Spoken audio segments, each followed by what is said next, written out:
Iran যুক্তরাষ্ট্র দ্বন্দ্ব নিয়ে উদ্বিগ্ন পুরো বিশ্ব। ব্যাপারটা এতটাই জটিল জায়গায় পৌঁছে গিয়েছে যে এতে মাথা ঘামাতে হচ্ছে বিশ্বের অন্যতম শক্তিধর রাষ্ট্রগুলোকেও। তবুও নাছোড়বান্দা ইরান মাথা নত করবে না। বিশ্বমোড়ল যুক্তরাষ্ট্রের কাছে এমন কথাই বারবার ঘুরে ফিরে আসছে বিশ্বের সংবাদ শিরোনামে। তাহলে আসলে কি অপেক্ষা করছে ইরান যুদ্ধের জন্য? যুক্তরাষ্ট্রই বা কি করতে চলেছে ইরানের বিরুদ্ধে? বিশ্ব রাজনীতির মঞ্চে উত্তেজনার পারদ এখন ঊর্ধ্বমুখী। মধ্যপ্রাচ্যের কেন্দ্রে দাঁড়িয়ে আছে এমন একটি দেশ, তার অদম্য সাহস ও প্রযুক্তির মাধ্যমে চ্যালেঞ্জ ছুড়ে দিচ্ছে বিশ্বের সবচেয়ে শক্তিশালী রাষ্ট্রকে। হ্যাঁ, বলছিলাম ইরানের কথা, যেখানে একের পর এক সামরিক সাফল্য আর অদম্য কূটনৈতির মাধ্যমে গড়ে তোলা এক অবিশ্বাস্য প্রতিরোধ শক্তি। আর প্রতিপক্ষ স্বয়ং মার্কিন যুক্তরাষ্ট্র এবং তার প্রধান মিত্র ইসরায়েল। বছরের পর বছর ধরে পশ্চিমা নিষেধাজ্ঞার বেড়াজালে থাকা ইরান এখন স্বাধীন শক্তি হয়ে উঠেছে। ইরানের এই পরিকল্পনা আজ থেকে নয়, মোটামুটি বহু বছর আগ থেকেই ইরান বুঝতে পারে তাদের মাথা চাড়া দিতে হবে। আর সেটি স্পষ্টভাবে বোঝা যাচ্ছে যে ইরান আর কারো কাছে মাথা নত করছে না। আন্তর্জাতিক মহলে চর্চা হচ্ছে ছোট ছোট সংগঠন হিজবুল্লাহ, ইয়েমেনের হুতি বিদ্রোহীরা এবং লেবাননের মতো ছোট ছোট সংগঠনগুলো এত পরিমাণে অস্ত্র পাচ্ছে কোথা থেকে? অস্ত্র পেলেও এত সাহস পাচ্ছে কোথা থেকে? পৃথিবীর যেই সমস্ত দেশগুলোকে অন্য দেশ ও হুমকি দিতে ভয় পায়, সেই সমস্ত দেশগুলোকে এই সমস্ত ছোট ছোট সংগঠনগুলো ডাইরেক্ট হামলা চালাচ্ছে। আর এই হামলার প্রতিবাদে তারা কঠোরভাবে প্রতিবাদ করতে পারছে না। যেটুকু না করলেই নয়, সেইটুকুতেই তারা সীমাবদ্ধ থাকছে। আন্তর্জাতিক পারমাণবিক শক্তি সংস্থা পর্যন্ত স্বীকার করছে যে ইরানের হাতে রয়েছে পরমাণু বোমা তৈরির পর্যাপ্ত উপাদান। বিশ্লেষকদের মতে মাত্র কয়েক ধাপ বাকি, তারপরেই ইরান হয়ে উঠবে পারমাণবিক শক্তিধর রাষ্ট্র।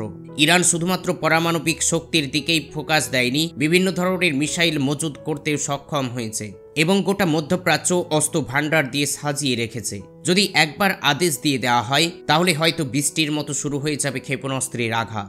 আজ পর্যন্ত যুক্তরাষ্ট্র ও ইসরায়েলের মতো দেশগুলোকে মোড়ল দেশ হিসেবে ধরা হয়, কিন্তু কেন এত ভয় পাচ্ছে যুক্তরাষ্ট্র ও ইসরায়েল? কারণ ইরান যে শুধুমাত্র পারমাণবিক প্রযুক্তির মালিক হবে তা নয়, বরং তারা কৌশলগতভাবে ব্যবহার করতেও সক্ষম হবে। তেহরানকে ঠেকানোর জন্য যুক্তরাষ্ট্র ও ইসরায়েল একের পর এক পরিকল্পনা করেছে, কিন্তু সময়ের সাথে সাথে তেহরান এমন কিছু দেখাচ্ছে যা দেখে কি করবে ঠিক পাচ্ছে না যুক্তরাষ্ট্র ও ইসরায়েল। কিন্তু পরিস্থিতি একেবারে বদলে গেছে।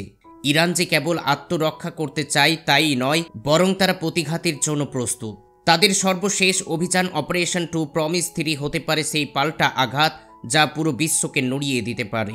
মার্কিন প্রেসিডেন্ট ডোনাল্ড ট্রাম্পের নতুন করে চুক্তির আহ্বান জানিয়েছেন ইরানকে, কিন্তু ইরান জানিয়ে দিয়েছে, আমাদের ধ্বংস করতে পারলে করো, তবে আমরা মাথা নত করব না। এখন সবচেয়ে বড় প্রশ্ন হলো, ইরান কি এবারে সত্যি প্রতিশোধ নিতে চলেছে?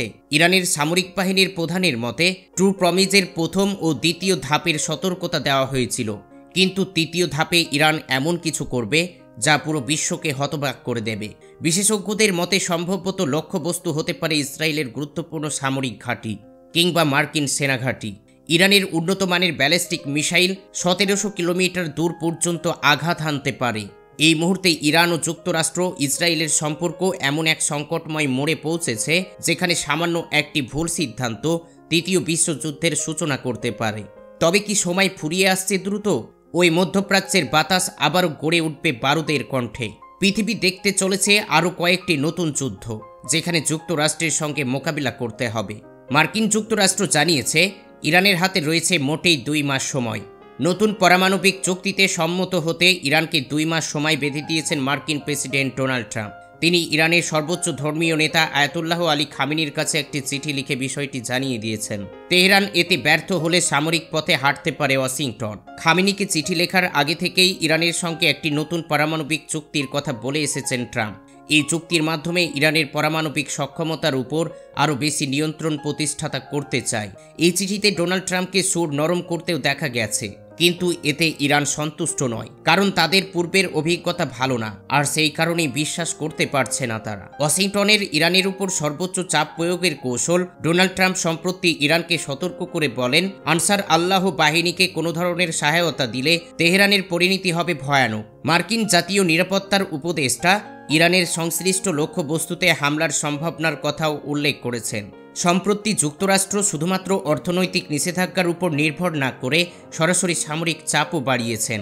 তেহরানের উপর ওয়াশিংটনের আগ্রাসী নীতির প্রতিফলন এই বিশ্ব সাক্ষী হয়েছে বহু হতাহতের। তবে তেহরান বারবার বলছে তারা মার্কিন আগ্রাসনের বিরুদ্ধে প্রতিরোধের পথ থেকে সরে আসবে না। ডোনাল্ড ট্রাম্পের আলোচিত চিঠির বিষয়ে ইরানের পররাষ্ট্রমন্ত্রী আব্বাস আরাকচি বলেন, আমাদের নীতি আপাতত সরাসরি আলোচনায় নয়। হুমকি ও সর্বোচ্চ চাপের মুখে ইরান ওয়াশিংটনের সঙ্গে সরাসরি আলোচনার প্রত্যাখ্যান করেছে। পুনরায় পরমাণু চুক্তির জন্য 3টি ইউরোপীয় রাষ্ট্র, যুক্তরাষ্ট্র, জার্মানি এবং ফ্রান্সের সাথে কয়েক দফায় আলোচনা করেছেন ইরান। শুধু তাইই নয়, ইরান বর্তমানে রাশিয়া ও চীনের সাথেও আলোচনা করেছে। পারমাণবিক চুক্তির বিষয়ে ইরান সরকার মার্কিন প্রেসিডেন্ট ডোনাল্ড ট্রাম্পের পাঠানো চিঠির প্রতিক্রিয়ায় জোর দিয়ে বলেছেন, চিঠির বিষয়বস্তু আপাতত প্রকাশ করা হবে না। তিনি বলেন, প্রেরিত চিঠির প্রাসঙ্গিক কর্তৃপক্ষের দ্বারা পর্যালোচনার অধীনে আছে, পর্যাপ্ত সময়ে উপযুক্ত প্রতিক্রিয়া দেওয়া হবে। এদিকে অর্থনৈতিক নিষেধাজ্ঞার মাধ্যমে তেহরানকে দুর্বল করার চেষ্টা করছে, অন্যদিকে দেশটিকে ওয়াশিংটনের রাজনৈতিক ইচ্ছা মেনে নিতে বাধ্য করাচ্ছে। এই চিঠির সঙ্গে নতুন নিষেধাজ্ঞাও ঘোষণা এসেছে। এটি ইরানের অর্থনৈতিককে দুর্বল করার মার্কিন পরিকল্পনার অংশ বলার অপেক্ষা রাখে না। মধ্যপ্রাচ্য একটি অত্যন্ত সংবেদনশীল সময়ের মধ্যে দিয়ে প্রবেশ করছে। ইরানের সামনে অপেক্ষা করছে জটিল পরিস্থিতি। যুক্তরাষ্ট্রের জাতীয় নিরাপত্তা পরিষদের মুখপাত্র ব্রায়ান হিউজ এক বিবৃতিতে বলেছেন, ইরানের পারমাণবিক কর্মসূচি নিয়ে যে বিরোধ চলছে তা শীঘ্রই কূটনৈতিকভাবে মীমাংসা করতে চায় ট্রাম্প। তা যদি সম্ভব না হয় তাহলে বিরোধ মেটার অন্য উপায় খুঁজতে হবে। এই পর্যায়ের গল্পে ঢুকে গেছে শক্তিধর রাষ্ট্র রাশিয়ার নাম। 18ই মার্চ রাশিয়ার প্রেসিডেন্ট ভ্লাদিমির পুতিনের সঙ্গে টেলিফোনের আলাপে ইরানের সঙ্গে সম্ভাব্য পারমাণবিক চুক্তি নিয়ে কথা বলেছেন ট্রাম্প। দুই প্রেসিডেন্ট আলাপের পর এক বিবৃতিতে হোয়াইট হাউস এই কথা জানিয়েছেন। বিবৃতিতে বলা হয়, ট্রাম্প ও পুতিন ভবিষ্যতে মধ্যপ্রাচ্যের সংঘাত ঠেকাতে মিলেমিশে কিভাবে কাজ করা যায় তা নিয়ে মোটামুটিভাবে আলোচনা করেছেন। কৌশলগত অস্ত্রের সমিতি না বাড়ানোর প্রয়োজনীয়তা নিয়েও তারা আলোচনা করেছেন। তারা মনে করেন এটা নিশ্চিত করতে অন্যদের সাথে আলোচনা করা প্রয়োজন। ডোনাল্ড ট্রাম্প বলেন, ইরান দুটি কাজ করতে পারে, সামরিক সংঘাতের কথা ভাবতে পারে অথবা চুক্তি করতে পারে। আমি চুক্তি করাই পছন্দ করি, কারণ আমি ইরানে আঘাত করতে চাই না। আমি আশা করি ইরান আলোচনায় রাজি হবে। এটা ইরানের জন্য অনেক বেশি মঙ্গলজনক। নিজেদের পারমাণবিক কর্মসূচি নিয়ে সরাসরি আলোচনায় করতে রাজি না হলে ইরানের বিরুদ্ধে যুক্তরাষ্ট্র কী ধরনের পদক্ষেপ নিতে পারে তা স্পষ্ট নয়। তবে যুক্তরাষ্ট্রের শীর্ষ স্থানীয় কর্মকর্তারা ইরানের পারমাণবিক স্থাপনার উপর সামরিক হামলার সম্ভাবনা উড়িয়ে দেননি। এটা সরাসরি যুক্তরাষ্ট্র করতে পারে অথবা ইসরায়েলও করতে পারে। যুক্তরাষ্ট্রকে ঠেকাতে ইরানের পাশে রয়েছে রাশিয়া ও চীন। যদিও এখানে রয়েছে দেশ দুটির সার্থকতার সম্পর্ক, তবুও যুক্তরাষ্ট্রের একতরফা নীতির বিরুদ্ধে ইরানের সাথে একমত রাশিয়া ও চীন। যদিও সম্প্রতি ইউক্রেন রাশিয়া যুদ্ধকে কেন্দ্র করে যুক্তরাষ্ট্রের কাছে এসেছে রাশিয়া, চীন এবং রাশিয়ার সঙ্গে সহযোগিতা বৃদ্ধির মাধ্যমে আমেরিকার একতরফা নীতির বিরুদ্ধে প্রতিরোধ গড়ে তোলার চেষ্টায় ইরান দেশটির প্রেসিডেন্ট মাসুদ পেজিশকিয়ান বলেন, আমেরিকা আন্তর্জাতিক মঞ্চে একতরফা এবং স্বৈরাচারী নীতির অনুসরণ করছে। আমরা রাশিয়া এবং চীনের সঙ্গে আমাদের সহযোগী বৃদ্ধির জন্য দৃঢ় প্রতিজ্ঞ। রাশিয়ার সঙ্গে 20 বছর মেয়াদী কৌশলগত প্রতিরক্ষা চুক্তিও স্বাক্ষর করে ইরান। মূলত এই চুক্তির মাধ্যমে প্রতিকূল পরিস্থিতিতে ইরানকে রক্ষা করবে।